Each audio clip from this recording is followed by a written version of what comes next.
রাধে রাধে বন্ধুরা, আজ রাধাষ্টমীর পুণ্যতিথিতে রাধাষ্টমীর ব্রত কথা নিয়ে রূপা ক্রিয়েশনসের নতুন ভিডিও নিয়ে চলে এসেছি। আপনারা কিন্তু রাধাষ্টমীর ব্রত যারা পালন করছেন আর যারা কোনো কারণবশত পালন করতে পারছেন না, তারাও কিন্তু আজকের এই ব্রত কথা যদি শোনেন তাহলে ব্রত কথা পালন করা আর কিন্তু পূর্ণ ফল কিন্তু লাভ করবেন। তাই আজকের ভক্তি ও নিষ্ঠা সহকারে সম্পূর্ণ পুরো ভিডিওটি এই রাধাষ্টমীর ব্রত কথা শুনবেন আজকের পুণ্যতিথিতে। আর কোনো ব্রত কথা অসম্পূর্ণ রেখে কিন্তু ওঠা যায় না, তাই পুরো ভিডিওটি শুনবেন। শোনার পর অবশ্যই একটি লাইক এবং কমেন্টস বক্সে লিখবেন রাধে রাধে এবং কাছের বন্ধুদের রূপা ক্রিয়েশনস চ্যানেলটি শেয়ার করে দিবেন।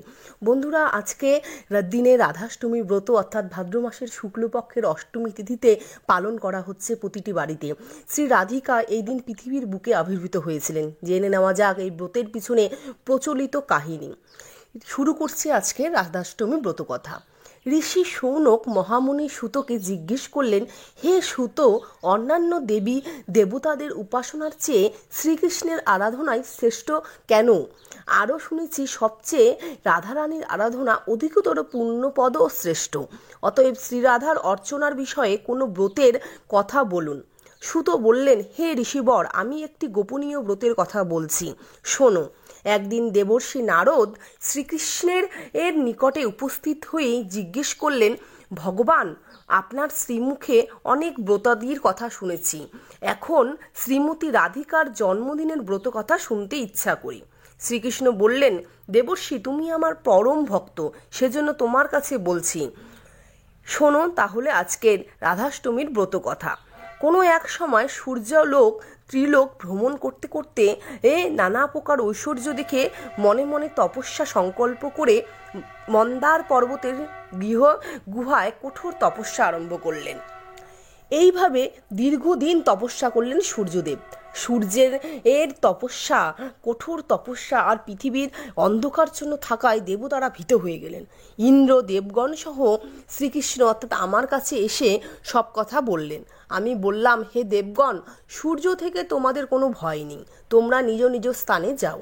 আমি সূর্যদেবকে কঠোর তপস্যা থেকে নিরস্ত করব। তারপর আমি সূর্যের কাছে গেলাম। সূর্য আমাকে দেখে আনন্দিত হয়ে বললেন, শ্রীহরি, আপনার দর্শন পেয়ে আমার জন্ম ও তপস্যা সার্থক হলো। আমি সন্তুষ্ট হয়ে সূর্যকে বললাম, হে দিবাকর, তুমি তপস্যায় সিদ্ধি লাভ করেছ, এখন বর প্রার্থনা করো। তুমি আমার পরম ভক্ত, সেজন্যই তোমাকে আমি দর্শন দিলাম। এই কথা শুনে সূর্য বললেন, হে প্রভু, আমাকে একটি গুণবতী কন্যার বর দিন। আপনি সেই কন্যাকে চিরদিন কন্যার উপর বশীভূত থাকবেন।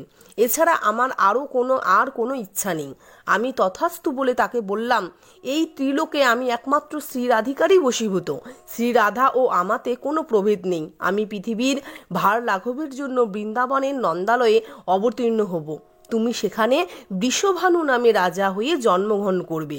শ্রীরাধা তোমার কন্যারূপে অবতীর্ণ হবে। তারপর শ্রীহরি মথুরায় জন্মগ্রহণ করে নন্দালয়ে এলেন। সূর্যদেব বৈশ্য বলে জন্মগ্রহণ করে বৃষভানু হলেন।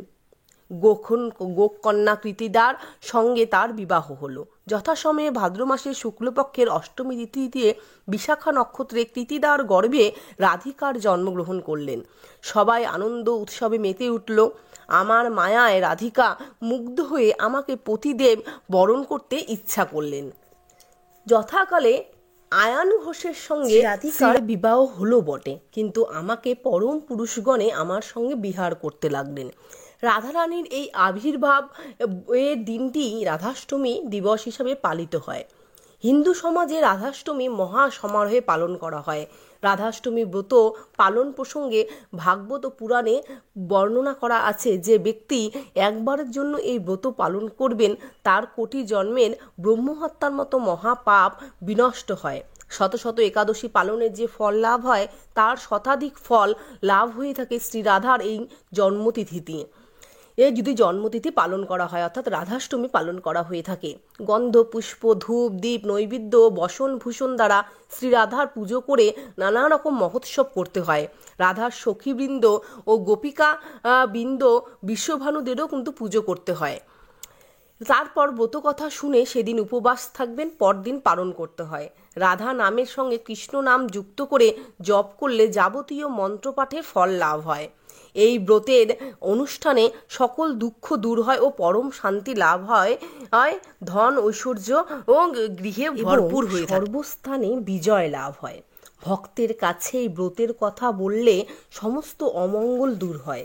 শ্রীকৃষ্ণের কাছে এই কথা শুনে নারদ মর্তে এই ব্রতের কথা প্রচার করেছিলেন। সেই থেকেই কিন্তু এই রাধাষ্টমী ব্রত পালন করা হচ্ছে এবং নারদ নিজেও এই ব্রত পালন করেছিলেন। তা আজকের ভিডিও এই পর্যন্তই। এই হলো রাধাষ্টমী এর ব্রত কথা। যারা রাধাষ্টমী ব্রত করছেন তারা কিন্তু অবশ্যই ব্রত কথা শুনবেন, শুনে কিন্তু লাইক দিয়ে অবশ্যই একটি কমেন্ট বক্সে লিখবেন রাধে রাধে এবং জয় শ্রীকৃষ্ণ। কাছের বন্ধুদের অবশ্যই রূপা ক্রিয়েশনস চ্যানেলটি শেয়ার করে দিবেন, চ্যানেলের পাশে থাকবেন এইরকম নানা রকম ভিডিও পেতে। নমস্কার, আজকের ভিডিও এখানেই শেষ করছি।